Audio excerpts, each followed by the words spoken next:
অন্তর্বর্তীকালীন সরকারকে এবং বাংলাদেশ গর্বিত সেনাবাহিনীকে আমরা নেত্রকোনা জেলা বিএনপি এবং বাংলাদেশ গর্বিত সেনাবাহিনীকে আমরা নেত্রকোনা জেলা বিএনপির পক্ষ থেকে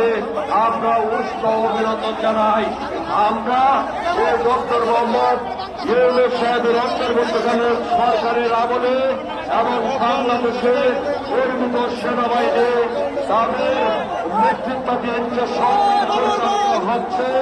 আইন শৃঙ্খলা রক্ষা করতে আমাদের দায়িত্ব পালন করছে। আমরা তাই সতর্কতার পরে আমরা যে উন্মুক্ত আমরা যে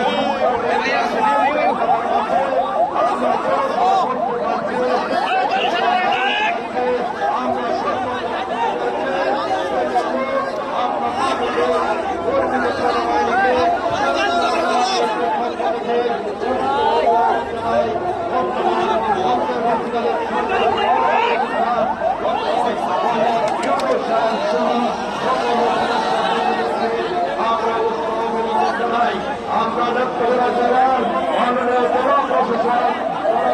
বিশ্বাস, নেত্রকোনা জেলার মাননীয় সাহেব মাহমুদ সহ যে সমস্ত প্রশাসনের কর্মকর্তা